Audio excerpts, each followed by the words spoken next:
আমি কিন্তু জানি তুমি ওখানেই লুকিয়ে আছো। এবার প্লিজ বেরিয়ে এসো মা। পায়ে অন্তত একটু আবির দেবো। হ্যাঁ দিদি কোথাও পেলাম না, বাইরে কোথাও নেই বেশি।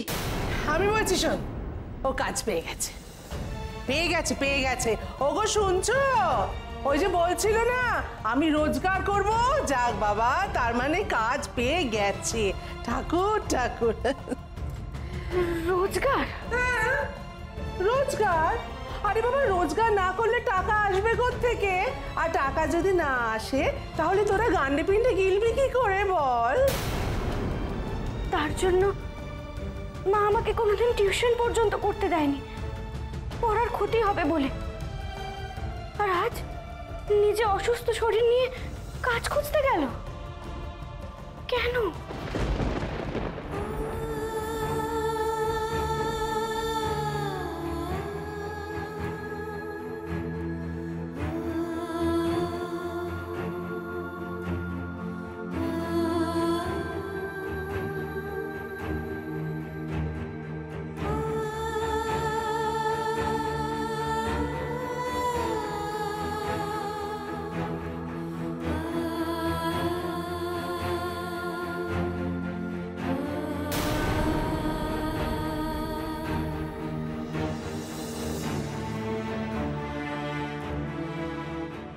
একটা আর অন্তত কাজ জুটিয়ে দাও ঠাকুর, মেয়েটার পড়াশোনা যেন বন্ধ না হয়।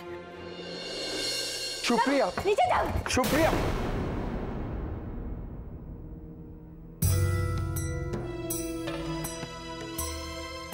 রং খেলছে, সবাই রং খেলছে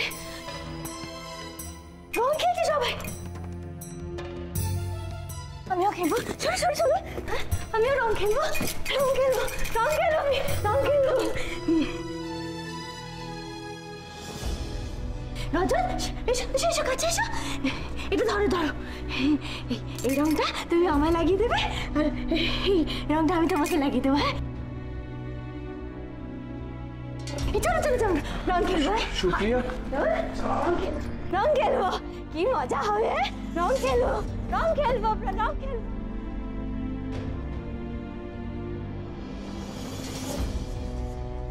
আরে চলো।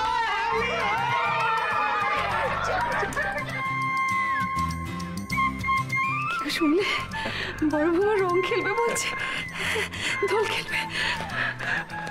খোল দোল খোল, লাগলো যে ঢোল। কি মজা, রং খেলবো। আজকে রং খেলবো। কি হলো রজত, এসো রং খেলবে না? এসো না, শিগগির এসো। ও মা, দেখো দাঁড়িয়ে রইলে কেন? রং খেলতে হবে তো। আয় সুপ্রিয়া, খবরদার। তুমি এখন করো না সুপ্রিয়া।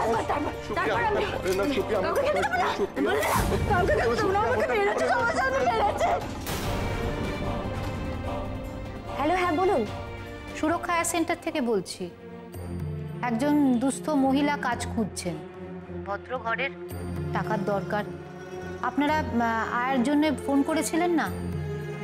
তো আপনি বললে ওনাকে পাঠিয়ে দিতে পারি। হ্যাঁ শীঘ্রই পাঠিয়ে দিন, তাড়াতাড়ি। সবাই শোনো,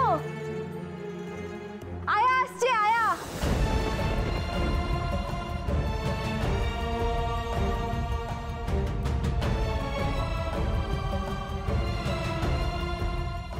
দেখি ওই আয়া এসে যদি বৌদিকে সামলাতে পারে, নাহলে তো আমার দাদাটাকেও আর বাঁচানো যাবে না। এবার যদি এই বউটার কোনো একটা গতি হয়। আমার মনে হচ্ছে আপনার একটা গতি হলো।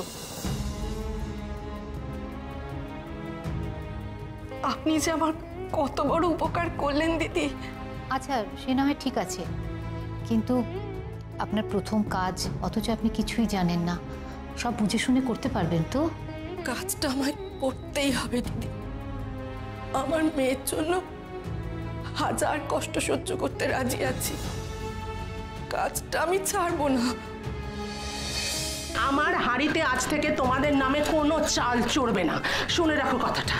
তোমার মেয়ে অনেক বড় মুখ করে বলেছিল না, ও মা আমি তোমাকে রোজগার করে এনে খাওয়াবো, করতে বলো রোজগার।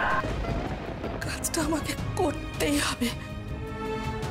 আমি করব কাজটা।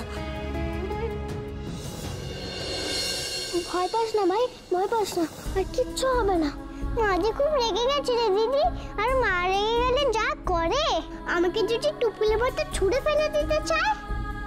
কেন যে আমরা মায়ের ভাই আবির দিতে গেলাম, না হলে মা ওই লাল আবির দেখে রেগে যেত না। আর কখনো মায়ের পায়ে আবির দেবো না, দেখিস তুই।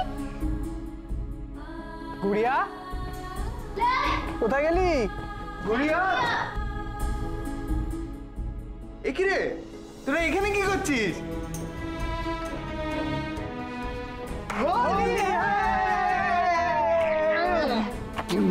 না, খেলবো না, আর রং খেলবো না। ওমা, কেন খেলবে না? আমরা সবাই মিলে খেলবো। আমি এক্ষুনি আবির নিয়ে আসছি। হ্যাঁ, না, এনো না, একটুখানি, আমরা সবাই একটুখানি করে খেলবো। না, একটুও না। কেন? মায়ের শরীর খারাপ তো, তাই। কিন্তু তোরা যদি না খেলিস তাহলে মিঠাই টুপুল কাদের সাথে খেলবে বলতো?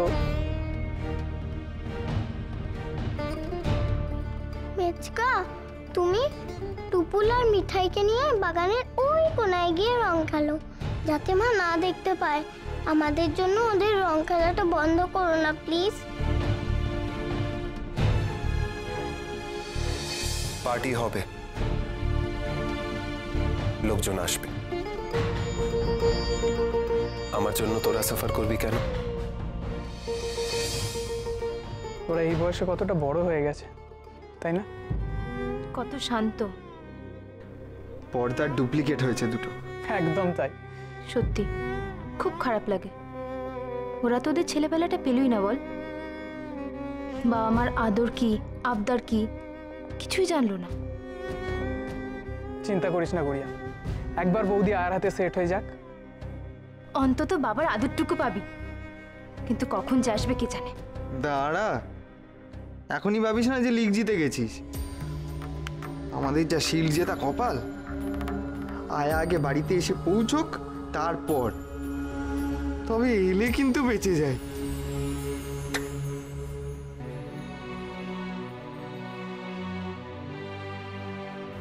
ঠিক আছে।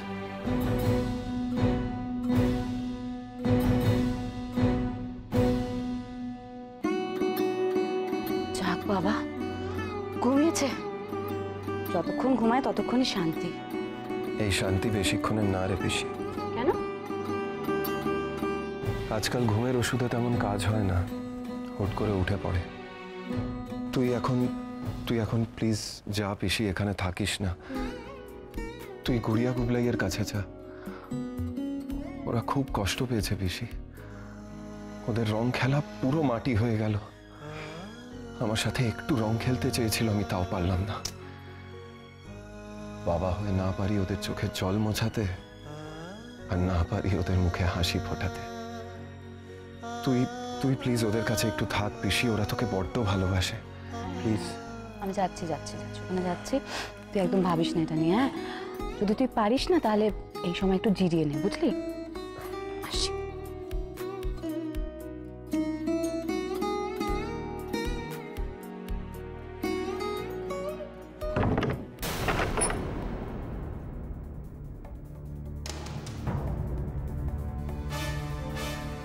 হ্যাঁ রে পিসি, বল।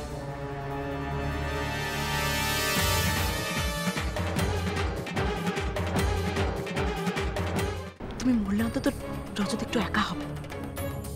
মরতে পারো না তুমি, মরতে পারো না।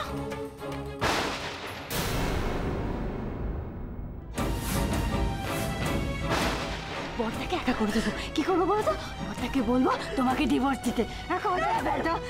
বরটা যদি ডিভোর্স না দেয় আমি তোমাকে মেরে দেবো, বুঝলে? রজতকে বিয়ে করবে, আমার জায়গা নেবে, রজতের বউ হবে, আমার জায়গা নেবে। দেখো দেখো আমি কি করি। হ্যাঁ,